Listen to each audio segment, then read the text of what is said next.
दोस्तों आज अपनी इस वीडियो के माध्यम से मैं आपको बताऊंगा कि क्या 5 गलतियां आपको बिल्कुल नहीं करनी है। अगर आपके किसी भी जानकार सगे संबंधी पर अगर पॉक्सो केस लग गया है तो ये 5 गलतियां आप बिल्कुल मत करना। हालांकि मैंने पहले भी आपको बताया था कि 5 चीजों किस किस चीज का विशेष रूप से आपको ध्यान रखना है। अभी मैं गलतियां बताऊंगा जो गलतियां अक्सर आप करते हो अपने केसेस में, क्योंकि मेरा जो एक्सपीरियंस पर्सनली बोलता है पॉक्सो केसेस को लड़ने का, पॉक्सो एक्ट क्या कहता है और पॉक्सो के सेक्शंस क्या कहते हैं, उन पर जो हमारा पर्सनल एक्सपीरियंस बोलता है कैसे आप उन केसेस से निकलोगे और कैसे उन केस को अच्छे से लड़ पाए तो कन्विक्शन नहीं होगा। वरना कन्विक्शन रेट बहुत ज्यादा हाई है पॉक्सो में। पॉक्सो कोई भी अगर आपके ऊपर सेक्शन में अगर एफआईआर दर्ज हो गई तो जेल तो पक्की है दोस्तों। और कितने टाइम तक आप जेल में रहोगे, सालों साल जेल में रहना पड़ सकता है और साथ में कन्विक्शन भी हो सकता है।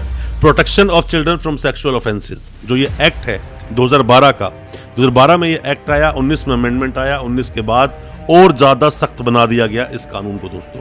तो इस चीज में मैंने अक्सर देखा है कि लोग क्या करते हैं कि बेल के पीछे लगे होते हैं कि हमें बेल चाहिए, जल्द से बाहर निकलना है। दोस्तों पेन किलर की तरह काम करेगी एक ये बेल, खास करके पॉक्सो केस में ऐसे आपके लिए, क्योंकि आपकी बेल हो जाएगी, बाद में आप जेल चले जाओगे, बाद में कन्विक्शन हो जाएगा और आपको सजा मिल जाएगी। तो आपने अगर अपने ट्रायल को ढंग से नहीं चलाया, फंसोगे, प्रॉब्लम होगी, लंबे वक्त तक सजा काटनी होगी। तो क्या क्या प्रिकॉशंस आप लेंगे ताकि सजा से आप बच जाएं। ज्यादा कुछ जानने के लिए पॉक्सो केस के बारे में क्या आपको प्रिकॉशंस लेनी है, सावधानियां रखनी है, ज्यादा कुछ जानने के लिए दोस्तों बने रहिए हमारे इस वीडियो के साथ। नमस्कार दोस्तों, फिर एक बार स्वागत करता हूं आप सभी का अपने इस YouTube चैनल पर जिसका नाम है क्रिमिनल प्रैक्टिस और मेरा नाम है वीरेंद्र। दोस्तों पॉक्सो एक्ट लाया गया कि छोटे बच्चे होते हैं जिनकी उम्र 18 साल से कम है, मतलब जो भी कोई 18 साल से कम है वो सभी लोग माइनर कैटेगरी में आ जाते हैं। पर बात क्या है कि यहाँ पर भी कैटेगरीज बांटी गई। कैसे बांटी गई?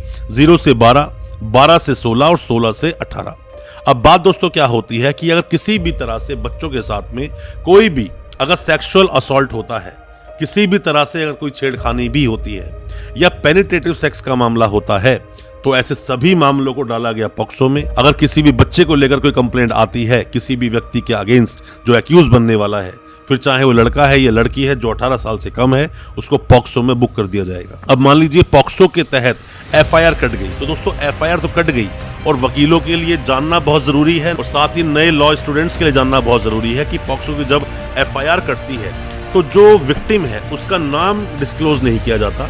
इवन कि जब वहां से हम जब नोटिस करवाते हैं, नोटिस जाते हैं उनके पास, जब बेल लगाते हो हाई कोर्ट में, तो वहां पर इवन उनके मदर फादर का नाम तक मेंशन नहीं कर सकते आप। पर बात क्या होती है दोस्तों, गलतियां आप बहुत सारी करते हैं। सबसे पहली गलती जो मैंने आम तौर पर देखी है, लोग गलतियां करते हैं। दोस्तों अगर ये वीडियो आपको अच्छा लग रहा है तो अभी इस वीडियो को लाइक करें ताकि इसी तरह की लाइक से हमें मोटिवेशन मिल सके और प्रोत्साहन मिल सके इसी तरह की लीगल अवेयरनेस की वीडियोस आप तक पहुंचाने के लिए। और आप अगर पहली बार आए हैं हमारे इस चैनल पर, पहली बार देख रहे हैं हमारे इस वीडियो को, हमारे चैनल को अभी सब्सक्राइब करें, साथ में लगा बेल आइकन जरूर दबा दें ताकि इसी तरह की लीगल अवेयरनेस की वीडियोस आप तक पहुंच सके सबसे पहले। तो सबसे पहली बात, केस की सीरियसनेस को ना समझना और सिर्फ बेल के पीछे भागना। सेशंस कोर्ट में लगाना, हाई कोर्ट में लगाना, चार्जशीट आई, बेल नहीं हुई, फिर दोबारा सेशंस कोर्ट में लगाना, फिर हाई कोर्ट में जाना, फिर से आपकी बेल नहीं हुई, वकीलों को चेंज करना और फिर भी आपको ठीक से वकील ना मिलना जो पॉक्सो के बारे में अच्छी खासी नॉलेज रखते हो, जिन्होंने पहले पॉक्सो केस लड़े हैं। अब दोस्तों बात यह आती है कि आप जब पॉक्सो का केस किससे लड़वाते हो या कोई भी वकील साहब जब पॉक्सो का केस लड़ते हैं तो आपको भी थोड़ी सी अपनी स्टडी कर लेनी चाहिए। इतना बड़ा कोई पॉक्सो एक्ट है नहीं दोस्तों। बेल नहीं करना है, आपको ट्रायल पर विशेष रूप से ध्यान देना है। ट्रायल पर विशेष रूप से आप अगर ध्यान नहीं देंगे तो आपके साथ प्रॉब्लम खड़ी हो जाएगी और फिर आपको सालों साल लग सकते हैं बेल को लेने में। दूसरी बात दोस्तों कि इसमें होता क्या है कि आपको, क्योंकि प्रिजम्पशन क्या बोलता है 29 का, आप गिल्टी हो, यही बोलता है पॉक्सो एक्ट कि कोई भी जो एक्यूज आया है वहां पर वो उसे गिल्टी माना जाएगा। और अपने देश का कानून ऐसा नहीं बोलता। देश का कानून हमारा ये बोलता है किसी पर भी केस अगर हुआ है तो उसे गिल्टी मत मानो, उस वक्त गिल्टी मत, निर्दोष मानो। जब भी कभी ट्रायल चलाया जाएगा, अपराध सिद्ध हो गया तो वो गिल्टी माना जाएगा, मतलब दोषी माना जाएगा। पर पॉक्सो में ऐसा नहीं होता। पॉक्सो की प्रिजम्पशन थोड़ा अलग बोलती है। और अब यहाँ गलती आप क्या कर देते हो कि अपने फेवर में जो आपको एविडेंसेस लगाने हैं वो एविडेंसेस आप लगाते ही नहीं हो और एविडेंसेस ना लगाने की वजह से बाद में कन्विक्शन होता है, क्योंकि आप जब क्रॉस होता है तो उसमें सही से तोड़ नहीं पाते हो विक्टिम को, या फिर जो भी कोई सपोर्टिंग जो भी कोई एविडेंसेस थे आपके अगेंस्ट वहां पर आप ध्यान ही नहीं देते हो। चलो ये बात भी हो। दूसरा पॉइंट, तीसरे पॉइंट, एक बहुत बड़ी जो गलती आप करते हो, जब आपने एफआईआर को पढ़ी तो एफआईआर में बहुत सारी कमियां हो सकती हैं, गलतियां हो सकती हैं, आप उस पर उसी वक्त कोई भी ऑब्जेक्शन या फिर देखा जाए तो कॉन्ट्रडिक्शन क्रिएट करते नहीं हो। या फिर आप ये मान लीजिए कि क्वेश्चन के लिए ऐसा कहाँ लिखा है कि क्वेश्चन नहीं हो सकती, ऐसा कभी नहीं होता। अगर हो सके उसके अंदर अगर ऐसे कुछ पॉइंट्स हैं जिसके आधार पर आप क्वेश्चन करा सकते हो। मान लीजिए जिस वक्त की घटना दी गई, मान लो दिल्ली में कोई अपराध हुआ, उस वक्त दिल्ली में आप थे ही नहीं उस महीने में, ये भी एक पॉइंट हो सकता है। या जिस बच्चे ने कंप्लेंट दी वो बच्चा कंप्लेंट देने गया ही नहीं, उसके फादर गए हैं और जो बोलना चाहता था वो बच्चा वो बोलना कुछ और, फादर ने कुछ और लिखवा दिया, वहां भी एक ऑप्शन उठा सकते हो। बहुत सारे पॉइंट्स बनते हैं जब एफआईआर पढ़ी जाती है दोस्तों, तो बहुत सारे पॉइंट्स आते हैं जिनके ऊपर आप ऑब्जेक्शन कर सकते हो, कॉन्ट्रडिक्शंस क्रिएट होते हैं और वहां पर जाकर आप उसको चैलेंज कर सकते हो। उससे अगली गलती आप क्या करते हो कि आप उसके अंदर जब चार्जेस फ्रेम होते हैं तो चार्जेस सिर्फ और सिर्फ कंसील करा लेते हो, उस पर बहस नहीं करते हैं बहुत सारे वकील साहब, या फिर आप भी नहीं बोलते बहस करने के लिए क्योंकि आप लगे होते हो बेल के लिए। आप सोचते हो बहस होगी, 1-2 डेट और लग जाएंगी तो समस्या हो जाएगी, अंदर व्यक्ति हमारा 1-2 महीना और रह जाएगा। पर आप ये नहीं जानते कि अगर चार्जेस सीधे कंसील हो गए, आपके पास कुछ बोलने के लिए है ही नहीं, तो बाद में कन्विक्शन हो जाएगा, सजा बुल जाएगी 20 साल की। अगर आपके इस केस में अगर सेक्शन 6 लगा है तो कम से कम 20 साल की सजा वहां पर बुल जाएगी।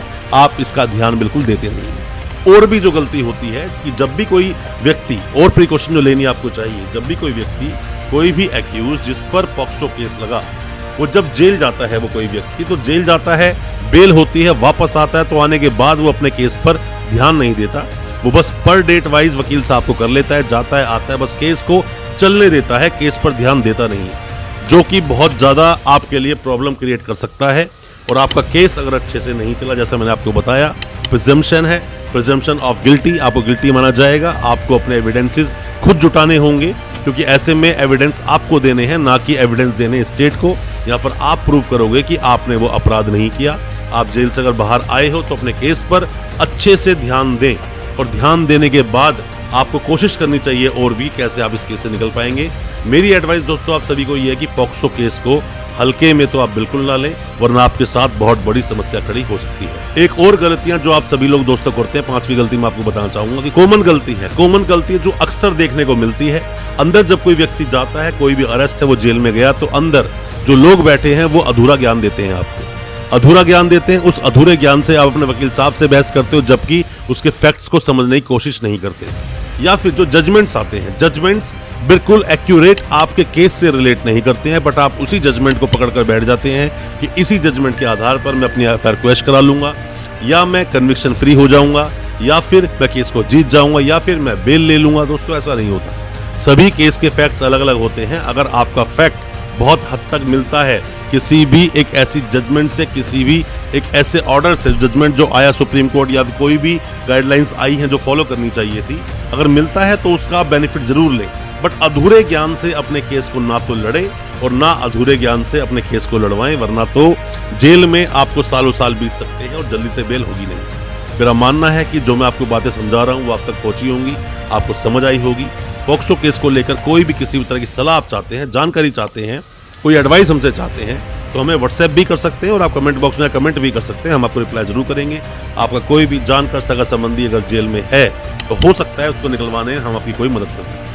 दोस्तों अच्छा लगा आज का वीडियो, हमारी वीडियो को ज़्यादा से ज़्यादा अपने दोस्तों, परिजन, परिवार में शेयर करें ताकि वो भी अपने आप को कानूनी जानकार बन सके। और दोस्तों हमारे चैनल को बिना सब्सक्राइब करे बिल्कुल मत जाना, सब्सक्राइब करें अभी हमारा चैनल, ताकि इसी तरह की और लीगल अवेयरनेस की वीडियोस आप तक पहुंच सके सबसे पहले। बहुत बहुत शुक्रिया दोस्तों, धन्यवाद हमारे इस वीडियो के साथ बने रहने।